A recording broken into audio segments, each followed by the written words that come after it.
Webby, how's it been last few days coming off the win? Yeah, always better when you win.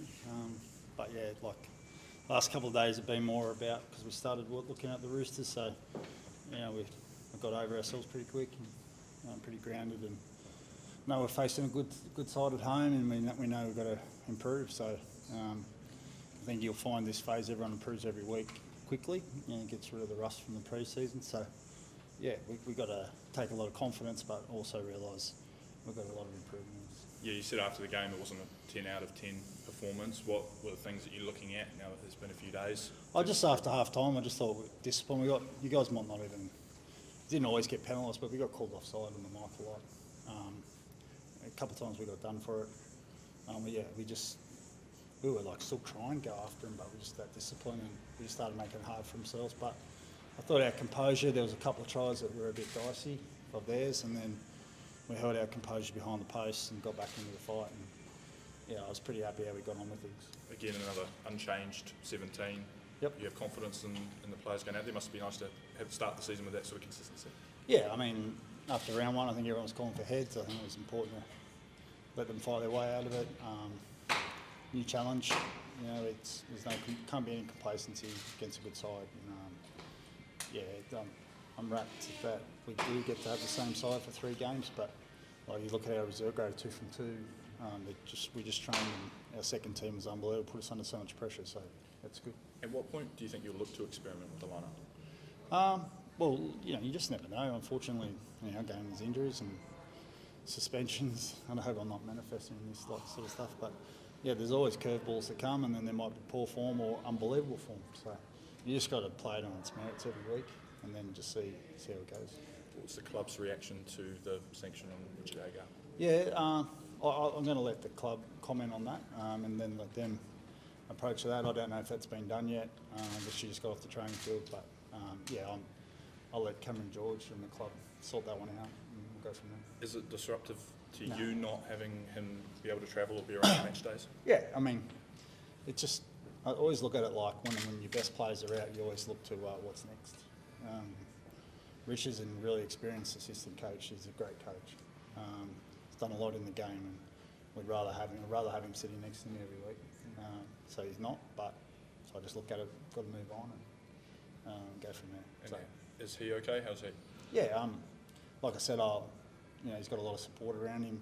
When you've done what he's done in the game, this is never easy. I don't think on anyone, especially when it affects your reputation. But we love him.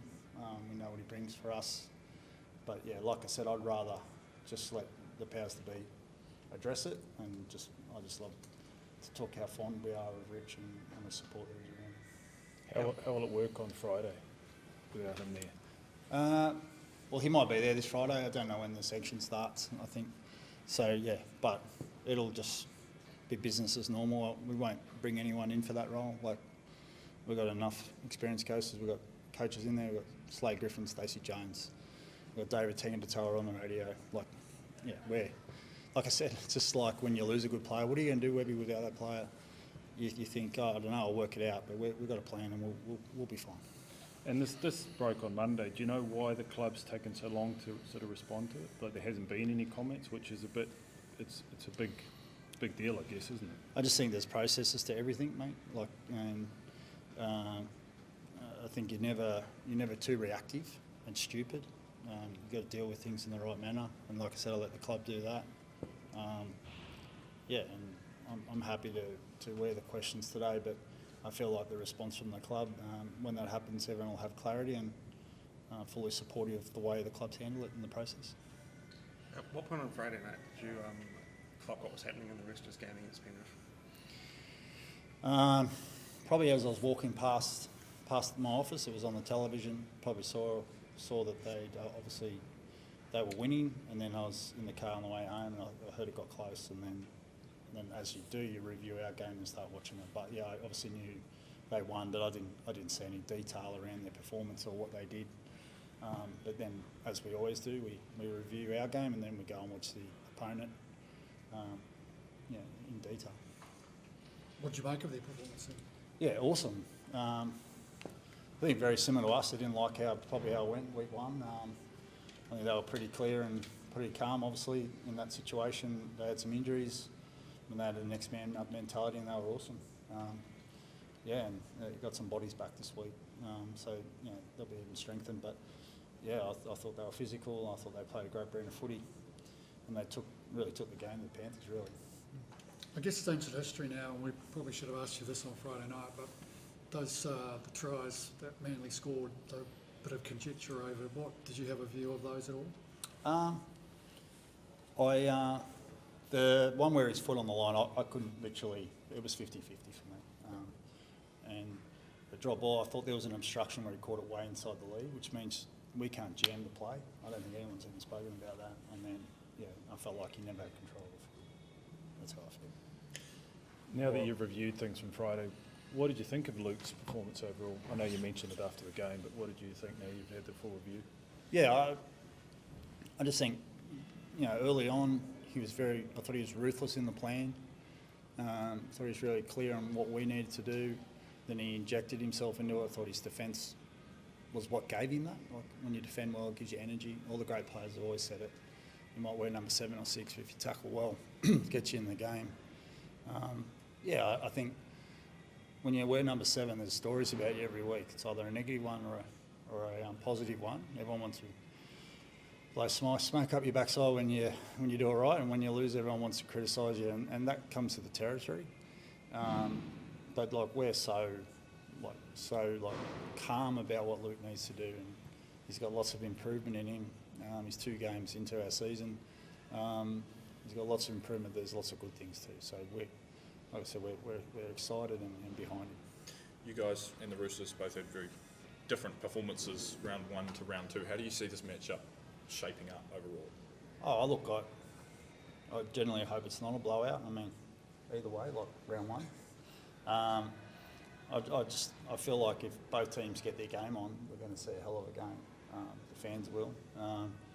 Yeah, and then we just got to remember to keep being ourselves. I think that's what we got lost in week 1. The situation we weren't bringing what we'd practiced so hard at, and we weren't being ourselves. And yeah, week 2 we knuckled down and narrowed our focus, and we saw the result. So yeah, both teams are going to, if they bring their best, it'll be a hell of a game.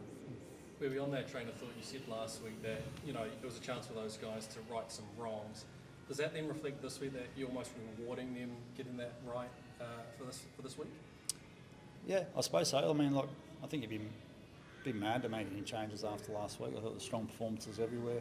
I think Manly had 2 play the balls in our 20, 0 play the balls inside our 10. So I thought we won field position and we were assertive. So I think they need to be rewarded and stay. And yeah, I never contemplated changing anything on the weekend. Looking at the boys when they came out onto the training pitch today, there was a lot of energy there this week. Did you sort of have to temper those emotions a little bit after that big win, or have you just sort of let the boys ride that high? No, when we enter the field, you've got to bring some energy and some emotion. Otherwise, training can get pretty. Like the boys just sat in like meetings this morning.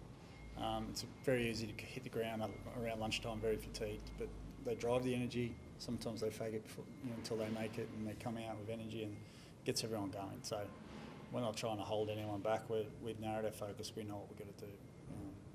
Now it's time to execute. Just thinking about the first 2 rounds early in the season, are there any trends you've noticed across how every year there's normally something that's a bit different or it changes? Or? Yeah, I just think the way they're placing the obstruction rule is different. If you make a bad decision from the outside in, the attack's getting rewarded, which is how it should be. I think you guys probably don't hear it on the comms, but there's a lot of surrender calls. So the referee thinks the attacker's dropping to the ground. He's calling surrender. I thought Roosters on the weekend offloaded the ball and moved it, and I thought Raiders are the same thing, not scared to offload the footy and play off the cuff a little bit more. So there's a couple of little trends, but it's funny. You focus so much on what you've done as a team or who you're facing that you watch other games and you see trends, but you're more dialed into what you're about to face and what you've done.